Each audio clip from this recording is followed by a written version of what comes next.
Admiral Zethkar stood on the bridge of his flagship, the Dominion Ascendant.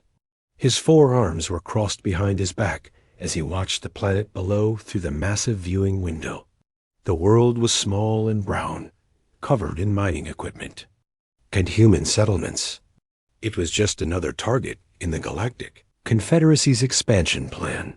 The Admiral's blue skin showed the scars of many battles. His red eyes glowed with the confidence of someone who had never lost a fight. Behind him, 200 Confederate ships waited in perfect formation. Each ship was a weapon of incredible power. The smallest could destroy a city. The largest could crack a moon in half. "Admiral," said Captain Vexthari from her position at the tactical station, "all ships report ready for orbital bombardment. The human colony has approximately 50,000 inhabitants. Estimated completion time is 6 hours. Zethkar nodded slowly. This was routine work. Humans were weak creatures who had somehow spread across several star systems, but they posed no real threat to the Confederacy. Their technology was primitive. Their ships were slow and clumsy. Their weapons could barely scratch Confederate armor. "Begin the operation," Zethkar commanded. "Standard bombardment pattern. Make it quick and clean." The first wave of plasma cannons fired from the fleet. Bright green beams of energy streaked down toward the planet's surface. The beams would hit the major population centers first, then move to the mining facilities. It was a method the Confederacy had used on dozens of worlds. Simple, effective, and final. Zethkar watched the energy beams race toward the planet when his sensor officer suddenly spoke up. "Admiral, I'm detecting an unusual energy signature emerging from the nebula." Zethkar turned to look at the officer, a young Kithrin named Jexpol. "What kind of signature?" "Unknown, sir. It's unlike anything in our databases. The readings are ... strange." On the main screen, the swirling purple and blue gases of the Veil Nebula began to shift. Something was moving through the dense clouds. Something large. The nebula's gases parted like water around an invisible object. "Put it on screen," Zethkar ordered. What emerged from the nebula made every officer on the bridge stop and stare. It was a ship, but unlike any ship they had ever seen. The vessel was massive, easily 3 times larger than the Dominion Ascendant. Its hull seemed to absorb light, making it difficult to look at directly. A surface appeared to bend and twist, as if the metal itself was alive. "Sir," Jexpol said, his voice shaking slightly, "the ship's construction material is unknown. Our sensors can't penetrate it. It's like the hull is eating our scan beams." Zethkar studied the strange vessel. Despite its enormous size, it moved with grace that seemed impossible. No ship that large should be able to maneuver like a fighter craft. Yet this one glided through space as if it weighed nothing at all. "Communication from the unknown vessel, Admiral," reported the communications officer. "Put it through." A voice came over the speakers. It was calm and human, speaking in perfect Confederate standard language. "Confederate fleet, you have 30 seconds to withdraw from this system." The bridge fell silent. Several officers looked at each other in disbelief. Zethkar felt his pride flare up like a fire in his chest. How dare these primitive humans give orders to the mighty Confederate fleet? "Unknown vessel," Zethkar replied. "You are interfering with an official Confederate operation. Identify yourself immediately and prepare to be boarded." 20 seconds, the human voice responded. Zethkar's red eyes blazed with anger. "Captain Vexthari, target that ship with forward plasma cannons. Fire a warning shot across their bow." "Yes, Admiral." The Dominion Ascendant's main plasma cannon swiveled toward the mysterious human ship. The weapon charged with a high-pitched whine that filled the bridge. This cannon could destroy a small moon. It had never failed to make enemy ships surrender. After a single demonstration shot, the bright green beam fired across space toward the human vessel. Zethkar expected to see the shot pass in front of the ship's nose, close enough to show the humans what kind of power they were facing. Instead, something impossible happened. The plasma beam hit the human ship's hull and simply vanished. There was no explosion, no damage, no energy discharge. The beam disappeared as if it had never existed. The ship's strange dark surface showed no sign that it had been hit by one of the most powerful weapons in the galaxy. What just happened? Zethkar demanded. Sir, our plasma beam made contact with their hull, but there's no damage reading. It's like the energy was absorbed completely, Jexpol reported, his voice filled with confusion. 10 seconds, the human voice said. Zethkar looked around his bridge. His officers stared at their instruments in disbelief. The sensor readings made no sense. Their most powerful weapon had done nothing to the human ship. Nothing at all. Sir, what are your orders? Captain Vexthari asked. Zethkar had conquered 40 star systems. He had destroyed rebel fleets 10 times the size of this single human ship. He had brought entire civilizations to their knees. He would not be intimidated by one vessel, no matter how strange it appeared. All ships target the human vessel. Full bombardment. Destroy it. Admiral, are you sure? Vexthari asked. We don't understand their technology. Maybe we should fire, Zethkar commanded. Time's up, said the human voice. 200 Confederate ships opened fire at once.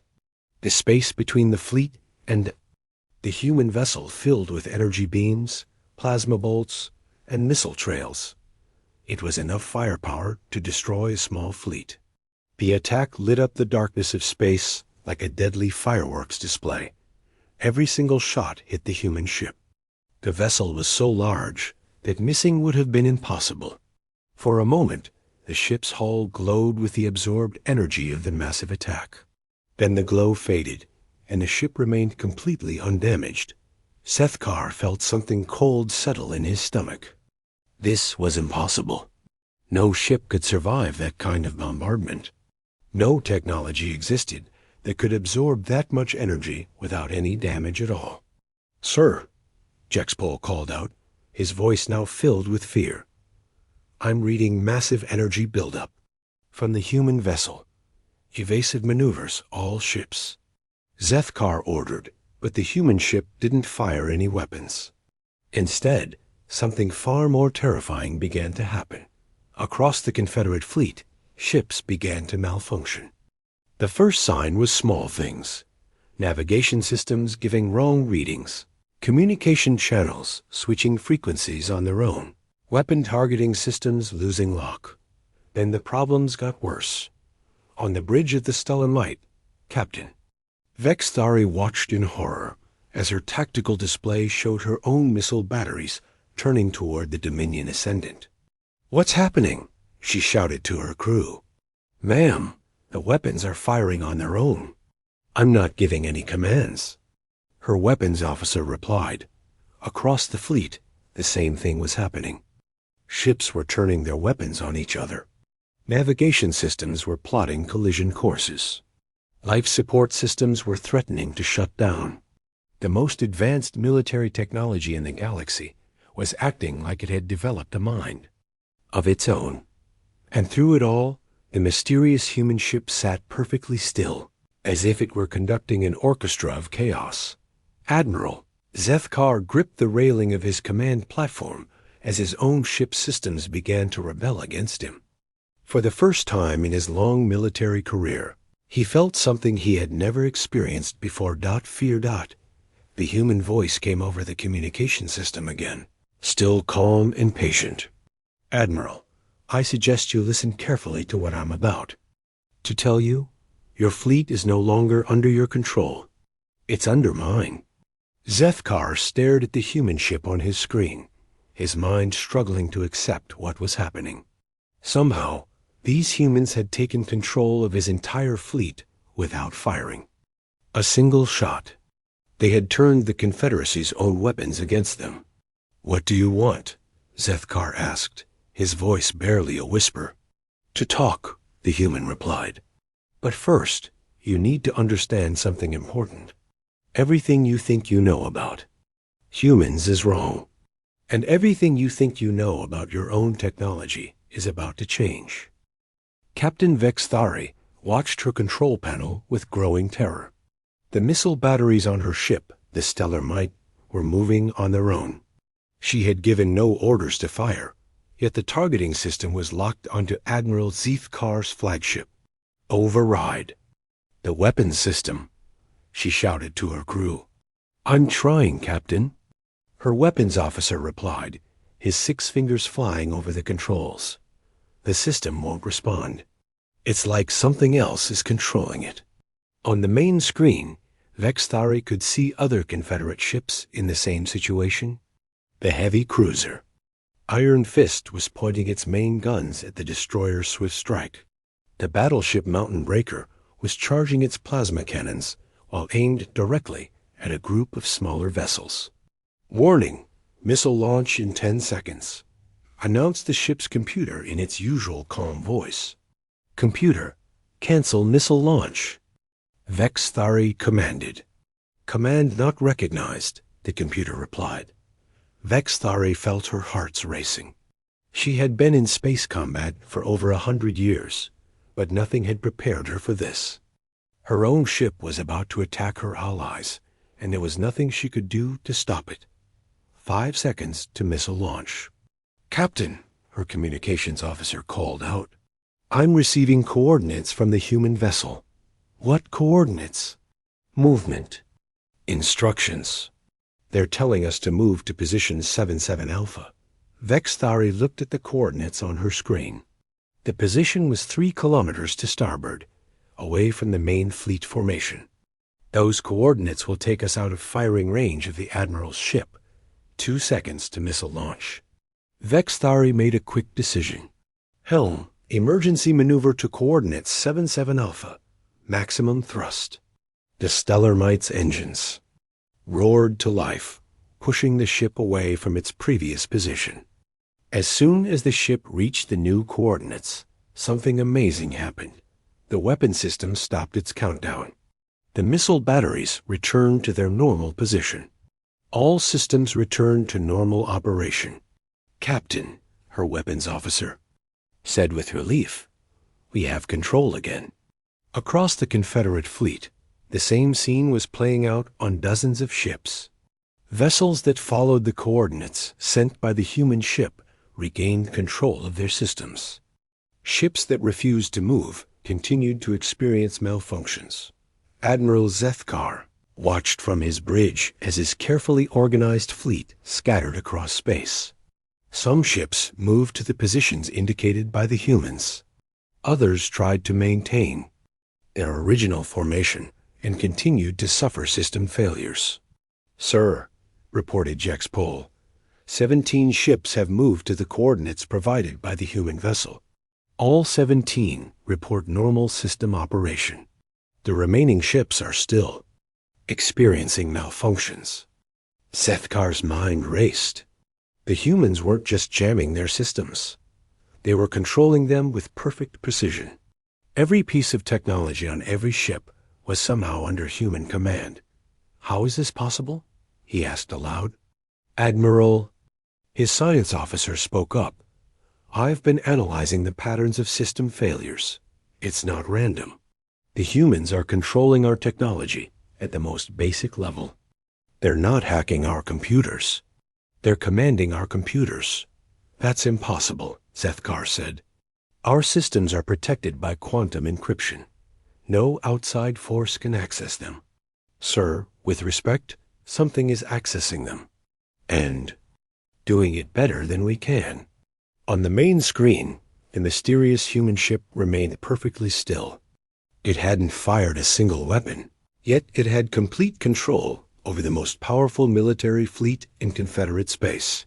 The communication channel opened again, and the calm human voice filled the bridge. "Admiral Zethkar, my name's Captain.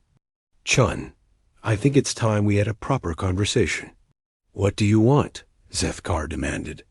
I want you to understand what's really happening here, Captain Shun replied. Your ships are not malfunctioning. They're working exactly as designed.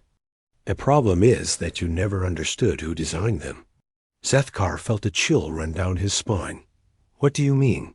I mean that every piece of technology our Confederacy uses was originally developed by humans. Your quantum computers, your plasma weapons, your faster-than-light drives.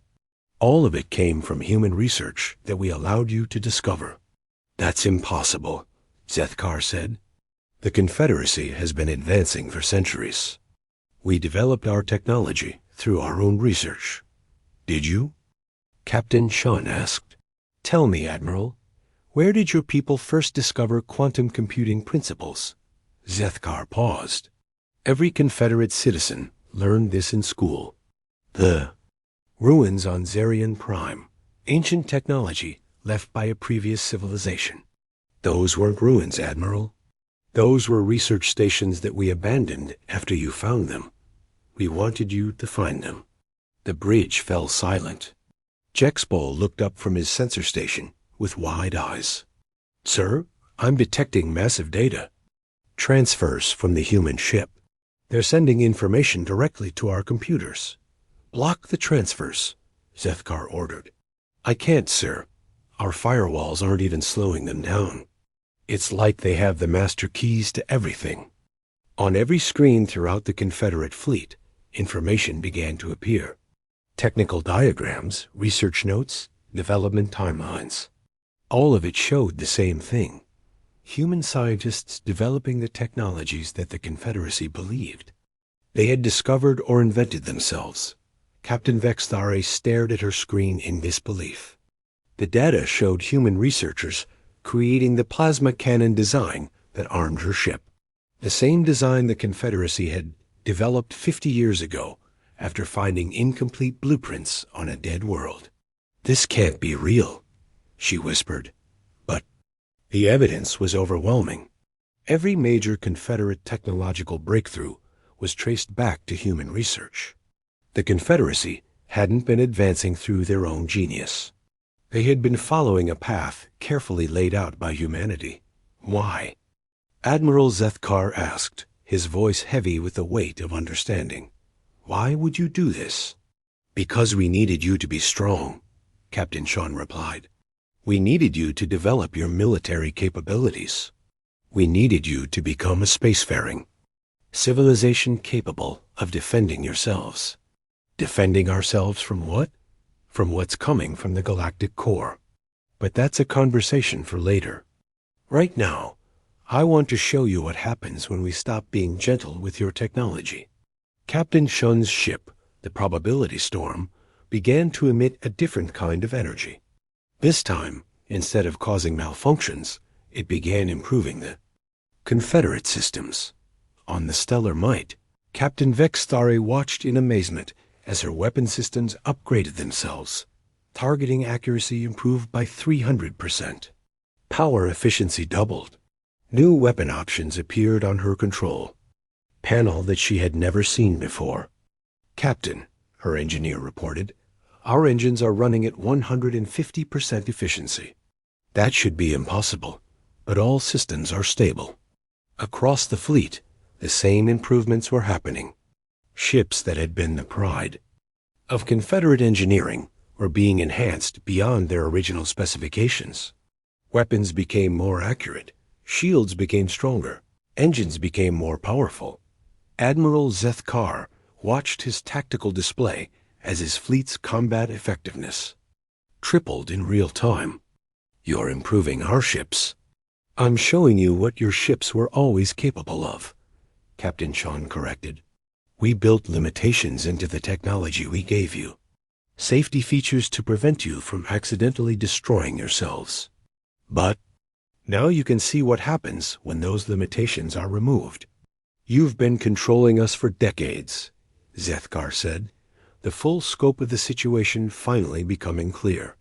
We've been guiding you, Captain Shun said. There's a difference. You still made your own choices. You still fought your own battles. We just made sure you had the tools you needed to survive what's coming. Jexpol looked up from his station with fear in his eyes.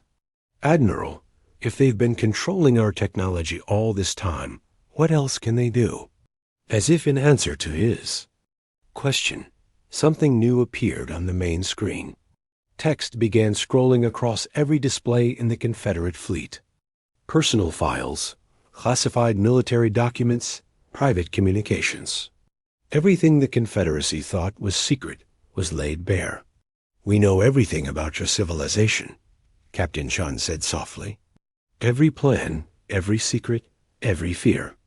We've been watching and listening for longer than your current government has existed. Then why reveal yourselves now?"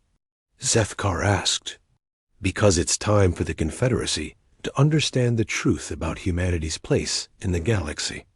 And it's time for you to decide whether you want to continue being pawns in someone else's game, or whether you want to become partners in something much larger." The Admiral looked around his bridge at his officers. They all stared back at him with the same expression of shock and uncertainty. Everything they thought they knew about their place in the galaxy had been turned upside down in a matter of minutes. "What kind of partnership?" Zethkar asked. "The kind where you learn what humans are really capable of," Captain Shun replied. "But first, you need to make a choice. You can try to continue your mission against the human colonies, knowing that every shot you fire will be redirected wherever we choose. You can withdraw and report back to your government that humans are not to be underestimated. Or you can ask for a full demonstration of what humanity can really do."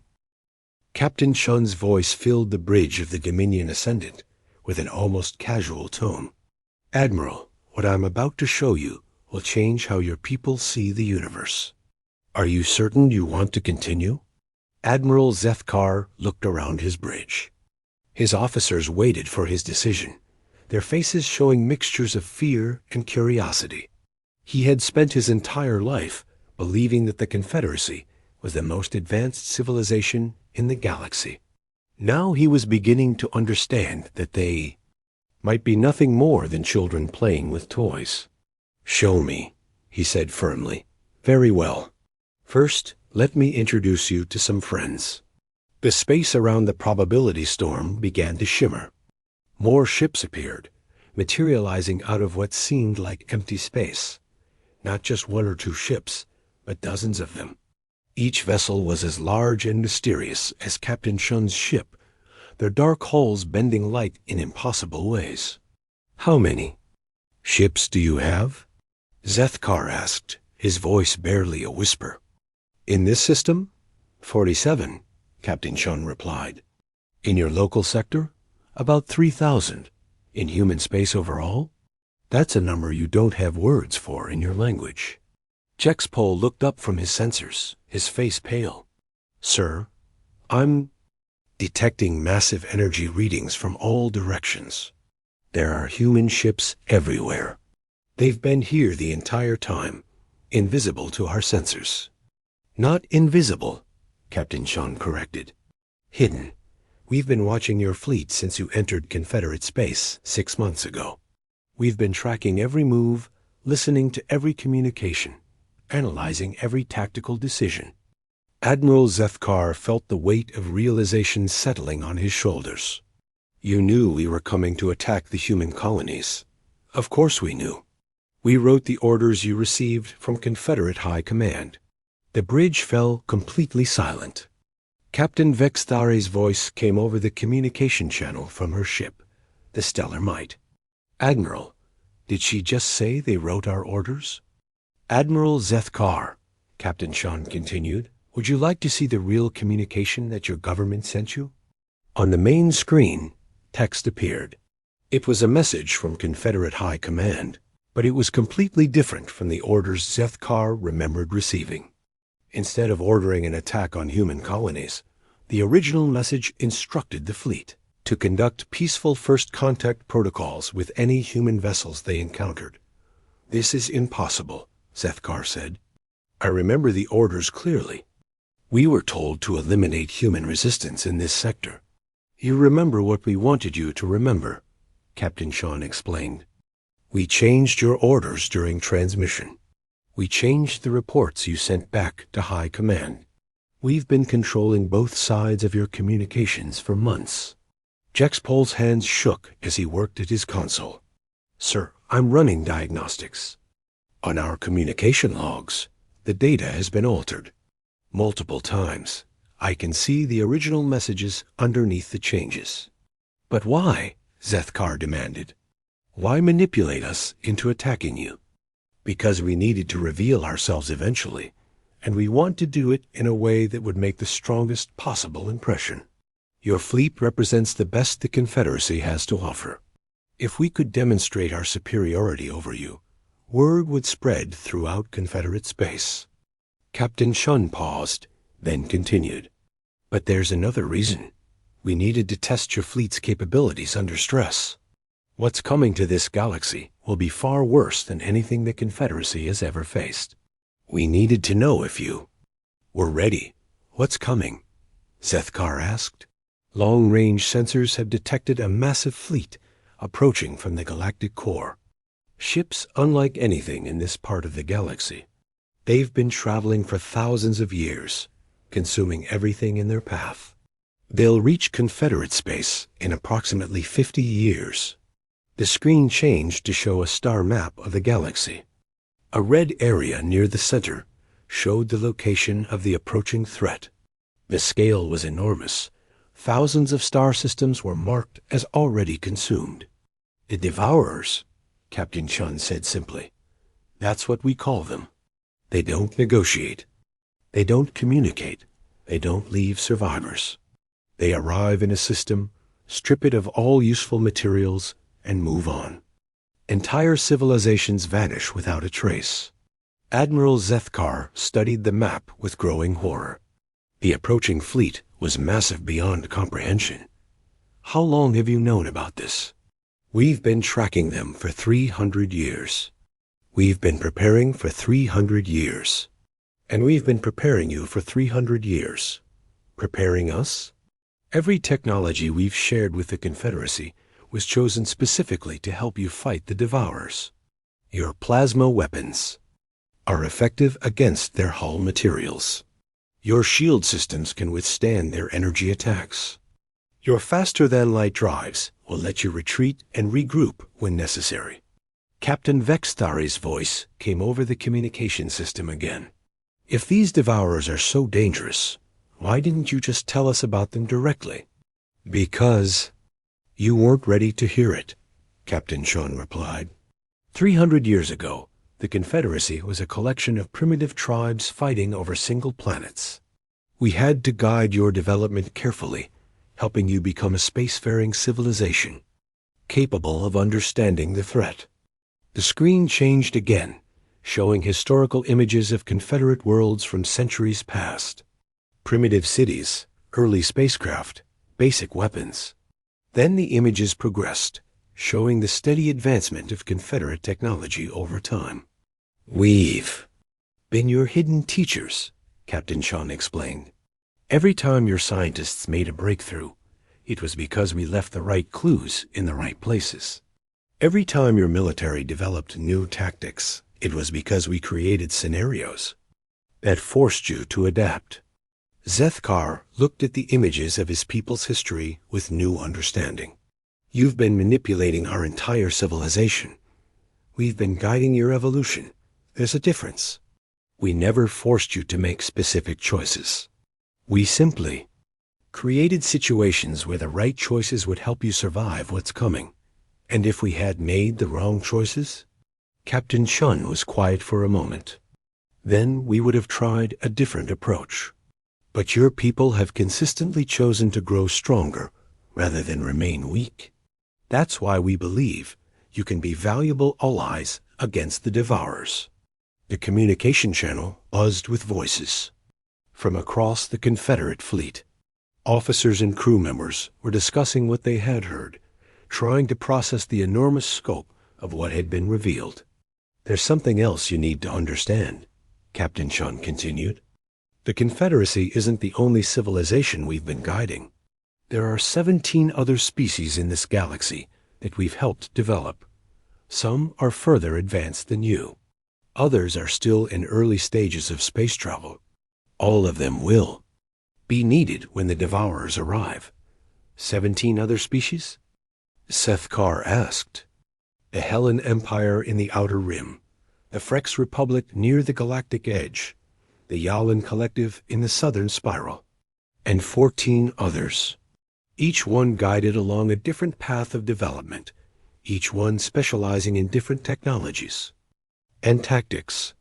The scope of human planning was staggering. For 3 centuries, they had been secretly managing the development of multiple civilizations across the galaxy, all in preparation for a threat that most people didn't even know existed. How are we supposed to trust you after learning that? You've been manipulating us for centuries? Zethkar asked. You don't have to trust us, Captain Sean replied. You just have to decide whether you want to face the Devourers alone or as part of a galactic alliance. The choice is yours. On his screen, Admiral Zethkar could see data streaming from the human ships. Technical specifications, tactical analyses, strategic projections. The information showed that humanity's technology was centuries ahead of anything the Confederacy possessed. Their ships were faster, stronger, and more advanced in every way. But more importantly, the data showed that even with all their advantages, humanity didn't believe they could defeat the Devourers alone. They needed allies. They needed the combined strength of every civilization in the galaxy. What would this alliance require from us? Zethkar asked. Honesty. No more secrets between our peoples. Complete sharing of technology and resources. Joint training exercises to prepare for the real war. And most importantly, trust that we're all working toward the same goal. Captain Vexthari's voice interrupted the conversation. Admiral, I'm receiving requests from crew members across the fleet. They want to know what happens next. Zethkar looked around his bridge. His officers were all watching him, waiting for his decision. The weight of his choice would affect not just his fleet, but potentially the entire Confederacy. Captain Shun, he said slowly, if we agree to this alliance, what happens to Confederate independence? Do we become subjects of humanity? You become partners, Captain Shun replied. Equal partners in defending our galaxy. Humanity has technology and experience. The Confederacy has numbers and strategic position. Together, we might actually have a chance of winning. Admiral Zethkar made his decision. It wasn't just about military tactics or political advantages. It was about survival. Not just for his fleet, not just for the Confederacy, but for every living being in the galaxy. I want to see more, he said. I want to understand everything. Show me what humanity is truly capable of. The first sign that something was wrong came from the medical bay of the Stellar Might. Dr. Kexthara, the ship's chief medical officer, noticed that crew members were arriving with similar symptoms. Shaking hands, rapid breathing, confused thoughts, and a strange inability to focus on simple tasks. Captain Vexthari to medical bay, she called over the communication system. Yes, Captain? Doctor, I'm receiving reports of crew members having difficulty with basic duties. What's your assessment? Dr. Kexthara looked around the medical bay, which was now filled with 23 crew members, all showing the same symptoms. Captain, I've never seen anything like this. It's as if their minds are trying to process information that's too large for them to understand. Across the Confederate fleet, the same thing was happening.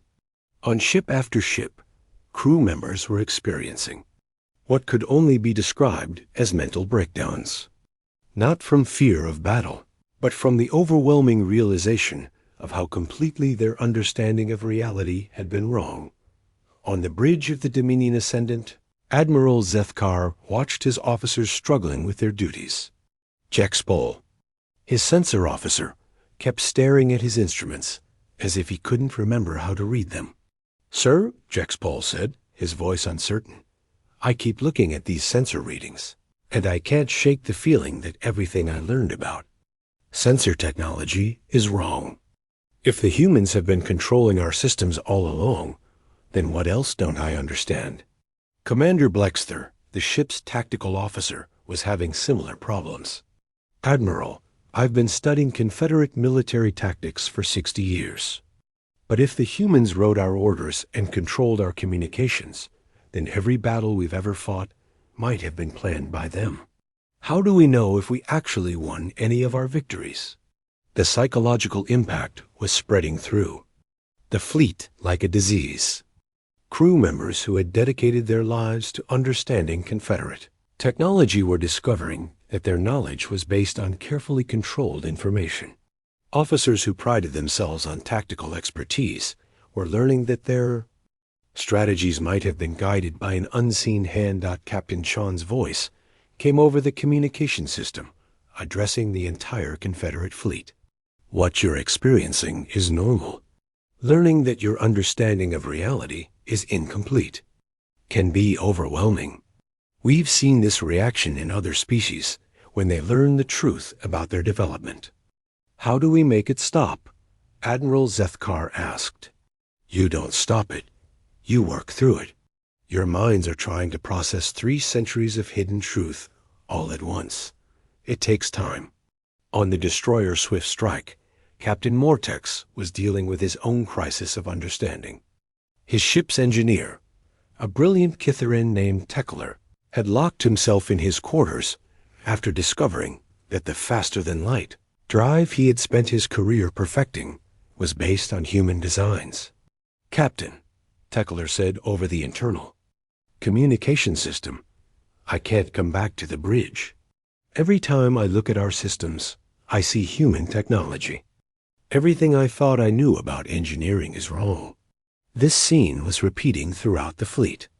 Engineers couldn't trust their knowledge of technology. Navigators questioned their understanding of space travel. Weapons officers wondered if they had ever really been in control of their own guns. Some ships attempted desperate measures to regain a sense of control. The heavy cruiser Iron Fist tried to shut down all its systems and operate on manual backups only. But even the backup systems showed signs of human influence in their design. The battleship Mountain Breaker attempted to destroy its own computer core rather than continue operating with systems under human control. But when the crew tried to access the self-destruct mechanism, they discovered that it too was designed according to human specifications. Captain Chun, Admiral Zethkar called out, his voice strained. My crew is falling apart. Some of them are talking about suicide rather than continue living with the knowledge that our entire civilization is built on human guidance. That's why we usually reveal ourselves more gradually, Captain Chun replied. But you asked for the full demonstration. This is part of it. Your people need to understand that being guided doesn't make them weak. It makes them survivors. How? Can we be survivors when we've never really been in control of our own destiny? Because you made the right choices when it mattered. We could guide your technology and create opportunities, but we couldn't force you to be brave. We couldn't make you choose to explore space instead of staying on your home worlds. We couldn't make you choose cooperation over constant warfare. On the communication channel, voices from across the fleet began to speak up. Captain Vexthari was the first. Admiral, my crew is asking whether our entire military service has been meaningless. Commander Yekshan from the destroyer Quick Wind added, Sir, if humans could control our systems all along, why did they let us fight other species? Why did they let Confederate soldiers die in battles that humans could have prevented? Captain Chun answered before Admiral Zethkar could respond. Because conflict was necessary for your development. Not all species we've encountered chose the path of growth and cooperation. Some chose aggression and conquest. They had to be stopped. By us, Zethkar said, understanding dawning in his voice. By you. We could have intervened directly, but then you would never have learned to defend yourselves. When the Devourers arrive, we won't be able to fight for you. We can fight beside you, but each civilization must be capable of standing on its own." The screen in front of Admiral Zethkar changed to show a star map with marked battle sites. Dozens of Confederate military victories were highlighted, along with details about the species they had fought. "The Zelen Empire," Captain Shun explained. "They were one of the species we tried to guide. They chose conquest over cooperation. They used the technology we shared with them to enslave other civilizations. What happened to them? You happened to them. The Confederacy defeated them in the War of the Burning Stars. You freed 17 enslaved species and prevented the Zelens from expanding further." Admiral Zethkar remembered that war. It had been one of the Confederacy's greatest victories, a campaign that established them as a major power in their region of the galaxy. "The Corvin Collective," Captain Shun continued, "another species we tried to help. They decided that other civilizations were inferior and needed to be eliminated for the greater good. The Corvins were destroyed in the Silent Crusade," Zethkar said quietly, "by Confederate forces. You saved 42 billion lives across 9 star systems." The pattern became clear as Captain Shun showed more examples. Every major Confederate military campaign had been against species that had chosen aggression over cooperation, species that had taken human guidance and used it for conquest rather than development. "You've been testing us," Admiral Zethkar realized. "Not just preparing us for the Devourers, but testing whether we deserve to survive. Every species faces the same test. We give them tools and opportunities. How they use those gifts determines whether they become allies or threats. And if we had chosen conquest over cooperation?" Captain Shun was quiet for a moment. "Then the Confederacy would have met the same fate as the Zelens and the Corvins." The weight of that statement settled over the Confederate fleet. They had been one choice away from destruction for 3 centuries, never knowing that they were being judged. "But you didn't choose conquest," Captain Shun continued. "You chose exploration. You chose to build alliances with other species instead of enslaving them. You chose to defend the weak instead of exploiting them. That's why you're still here." On his bridge, Admiral Zethkar looked around at his officers. They were still struggling with the revelations, but he could see something changing in their expressions. The despair was giving way to something else. Understanding, perhaps, or acceptance. "Captain Shun," he said slowly, "you mentioned that we could choose to continue our mission against the human colonies, knowing that you would redirect our attacks. What would happen if we made that choice? You would learn what it feels like to fight against human military technology instead of fighting with human guidance. It would not be a pleasant lesson. And if we choose to withdraw and report back to Confederate High Command, then the gradual revelation process would begin. We would slowly introduce ourselves to your government, share our technology more openly, and begin preparing your entire civilization for what's coming." "What about the third option? The full demonstration you mentioned?" Captain Shun's ship, the Probability Storm, began to emit a different kind of energy. This time, it wasn't targeting Confederate technology.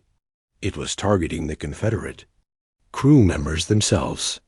"The third option," Captain Shun said, "is that we show you what humans are truly capable of. But I must warn you, Admiral, what you're about to experience will change you.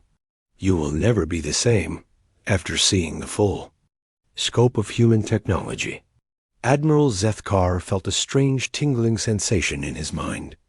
It was subtle at first, like a gentle touch on his thoughts. Then it grew stronger. "What are you doing?" he asked. "We're offering to share our knowledge directly with your minds. Not controlling your thoughts, but showing you the truth about human capabilities. About what we've built, what we've achieved, and what we're—" The moment Admiral Zethkar accepted the connection, his mind exploded with new understanding. It wasn't painful, But it was overwhelming. Information flowed into his consciousness like water through a broken dam, but somehow his mind was able to process it all. He saw human space for the first time. Not the handful of colonies the Confederacy knew about, but the real extent of human civilization. Thousands of star systems connected by technology that made Confederate faster than light. Travel looked like primitive rockets. Massive structures built around entire stars, harvesting energy on a scale that dwarfed anything the Confederacy had imagined. Cities that floated in empty space, larger than Confederate planets. Factories that could build starships in minutes instead of years. Research stations that existed in dimensions the Confederacy didn't even know were possible. "This is impossible," Zethkar whispered, but even as he said it, he knew it was real. The knowledge flowing into his mind was too detailed, too complete to be false. On the bridge around him, his officers were having similar experiences. Jex Pole gasped as he suddenly understood how human sensors could see through time as well as space. Commander Blexter stared at his tactical display with new comprehension of weapons that could target enemies in parallel universes. Captain Vex Tharis' voice came over the communication system, but it sounded different. Calmer, more confident. "Admiral, I'm seeing human ship designs that can exist in multiple dimensions simultaneously. Their smallest patrol craft are more powerful than our largest battleships." Across the Confederate fleet, crew members were experiencing the same transformation. Engineers suddenly understood technologies that could reshape matter at the atomic level. Navigators learned about travel methods that didn't require moving through normal space at all. Medical officers discovered healing techniques that could repair any injury, even death itself. But the most shocking revelation was the scope of human influence. Admiral Zethkar saw the truth about galactic history. Humans hadn't just been guiding the Confederacy for 3 centuries. They had been managing the development of the entire galaxy for millennia. Every major civilization, every technological breakthrough, every peaceful alliance between species, all of it had been carefully orchestrated by humanity to prepare for the coming threat. "You've been managing the entire galaxy," Zethkar said in amazement. Captain Chun's voice seemed to come from inside his mind now, a side effect of the neural connection. "Not managing, gardening. We've been helping life grow where it could flourish, protecting it from threats, and guiding it towards strength and wisdom." The connection showed Zethkar more than just technology and history. It showed him human philosophy, their understanding of life and purpose. He saw that humans didn't consider themselves superior to other species. They saw themselves as caretakers, responsible for helping younger civilizations reach their potential. "Why?" he asked. "Why take on such responsibility?" "Because someone has to," Captain Chun replied. "The universe is vast and dangerous. Life is rare and precious. Those who have the power to protect and guide life have the responsibility to do so." Admiral Zethkar felt his fundamental understanding of morality shifting. The Confederacy had always believed in strength through conquest, in taking what they needed from weaker species. But humanity operated on a completely different principle. They believed in strength through cooperation, in making everyone stronger together. The Devourers, Captain Chun continued, represent the opposite philosophy. They believe that only the strongest deserve to survive, and that everything else exists only to feed their strength. They've consumed entire galactic clusters, leaving nothing but empty space behind. Through the neural connection, Zethkar saw images of the Devourer's path of destruction. Solar systems stripped of all matter, entire species extinct, worlds reduced to cosmic dust. The scale of devastation was beyond anything the Confederacy had ever imagined. "They're coming here," he said. "In 50 years, their advanced scouts will reach Confederate space. In 60 years, their main fleet will arrive. By then, every species in this galaxy must be ready to fight, or we'll all share the fate of the Outer Rim civilizations. The connection showed Zethkar the Outer Rim, the edge of the galaxy where the Devourers had already struck. Thousands of star systems that had once hosted thriving civilizations were now empty void. Not even debris remained. Everything had been consumed and converted into more Devourer ships. "How do we fight something like that?" Zethkar asked. "Together," Captain Shun replied. "Every species contributing their unique strengths. Every world working toward the same goal. Every ship in the galaxy operating as part of a single, coordinated defense." Through the neural link, Admiral Zethkar began to understand the plan humanity had been working toward for millennia. It wasn't just about building stronger weapons or faster ships. It was about creating a galactic civilization that could work together despite the differences between species. The Confederacy will need to change, he realized. Every civilization will need to change. Old rivalries must be set aside. Territorial disputes must be resolved. Resources must be shared freely. The survival of all life in the galaxy depends on perfect cooperation. Zethkar saw how this would work. Confederate mining operations would provide raw materials for human shipyards. Frex Republic scientists would work alongside Kithering engineers. Yalin military tactics would be combined with human technology. Every species would contribute what they did best. What about those who refused to cooperate? He asked. Captain Sean's mental voice carried a note of sadness. Then they'll face the Devourers alone, and they'll lose. The neural connection began to fade, but the knowledge remained. Admiral Zethkar found that he could still access the information he had been shown, though it no longer overwhelmed his mind. Around him, his officers were looking at their instruments with new understanding. "Admiral," Jexpol said, his voice filled with wonder, "I can see how to modify our sensors to detect Devourer technology. The principles are complex, but I understand them now." "Sir," added Commander Blexter, "I can see tactical formations that would let Confederate ships fight alongside human vessels with perfect coordination." Similar reports came in from across the fleet. Every crew member who had experienced the neural connection now possessed knowledge that would have taken decades to learn through normal study.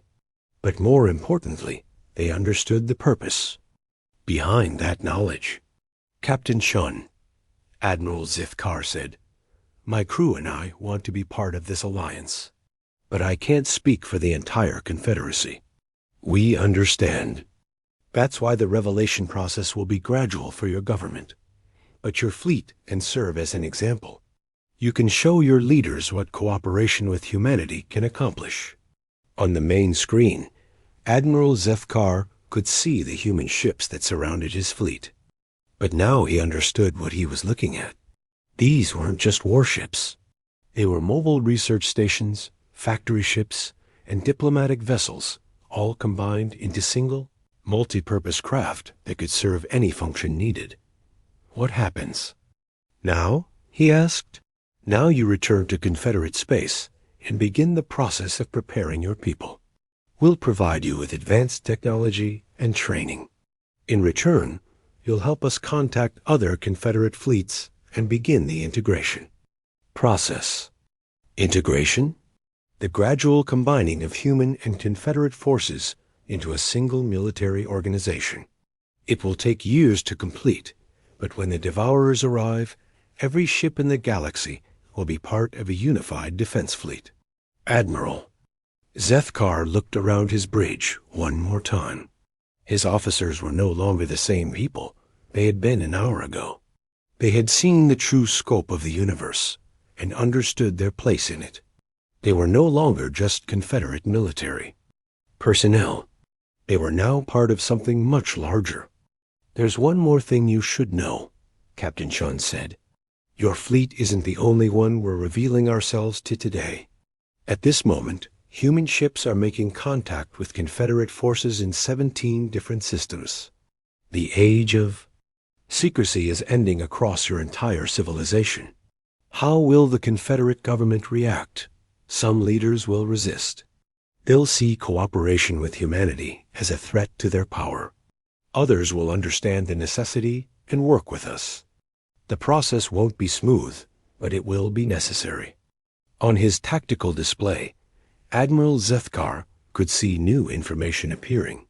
Fleet movements throughout Confederate space, showing other human ships making contact with other Confederate forces. The scope of the operation was enormous. "Captain Chun," he said, "there's something I need to ask. After everything you've shown us, after all the knowledge you've shared, what guarantee do we have that humans won't eventually decide that other species are no longer necessary?" "The same guarantee that has protected you for 3 centuries," Captain Chun replied. "Our fundamental belief that diversity makes us stronger. Humanity could have conquered the galaxy at any time, but conquest would have made us weaker, not stronger. We need your unique perspectives, your different ways of thinking, your varied approaches to problem solving. And after the Devourers are defeated, then we'll face the next challenge together. The universe is full of wonders and dangers we haven't encountered yet. We'll need every ally we can find."